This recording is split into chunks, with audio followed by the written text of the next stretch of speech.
घुसपेट त्यसको लागि त छानबिन आयोग गठन भएको छैन भन्नु त त्यो तपाईले भन्न सक्नुहुन्छ अहिले तपाईले भनिदिनु पर्यो नि कसले गरेको कस्तो भनिदिनु छानबिन आयोग गठन छानबिन घुसपेट गरेको जिम्मेवारी पनि लिनुपर्छ मैले नेतृत्व गर्ने कि मैले छानबिन गर्ने पानीमाथिको उभानो हुन मैले छानबिन गर्ने कि मैले नेतृत्व गर्ने मलाई त्यति भनिदिनुस् तपाईले नेतृत्व पनि गर्ने र जिम्मेवारी पनि लिने हो छानबिन मैले गर्ने हो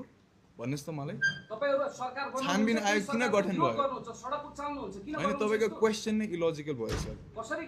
के कस्तो क्वेशन गर्नु छानबिन मैले गर्ने कि छानबिन आयोगले गर्ने छानबिन आयोगले गर्छ जिम्मेवारी तपाईले लिने कि नलिने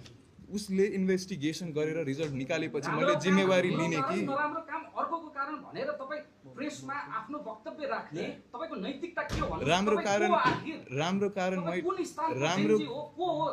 राम्रो कुरा सम्मेलन गरेर अहिले यसरी कुरा राख्दै हुनुहुन्छ बजारमा धेरै खालका जेन्जी छन् तपाई कुन प्रकारको जेन्जी हो भनिदिनुस् न तपाई मलाई कुन कुन प्रकारका जेन्जी छन् भन्नुस् धेरै छन् जेन्जी के हो ल दुई चारवटा प्रकार भनिदिनुस् कस्तो मलाई प्रकार 2.2 देखि लिएर यहाँ त के हो अनेक 2.2 जेन्जी भनेको जेन्जी खासमा त एउटा युवा यो एज ग्रुप हो जेन्जी भनेको कुनै पनि एउटा ग्रुप हुँदैन सर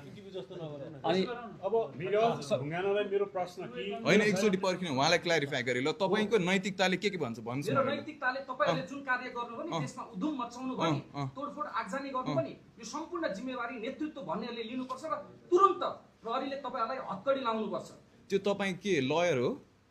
म एउटा तपाई लयर हो जिम्मेवार व्यक्ति कसरी जिम्मेवार तपाईको क्वेशन नै यो इरेस्पोन्सिबल क्वेशन छ कसरी रेस्पोन्सिबल भयो नेतृत्व लिएपछि तपाई जिम्मेवार बन्नु पर्दैन जिम्मेवारको लागि छानबिन आयोग गठन भएको छ कि छैन तपाईले म नेतृत्व तपाईले हो के भनेर बोल्नु भएको भन्नुस् त यत्रो पत्रकार तपाईलाई बोल्न आउँदैन रहेछ खै एउटा प्रश्न के क्वेशन गर्नु भएको तपाईको नैतिकताले दिन्छ उहाँलाई के हो तपाईको जस्तो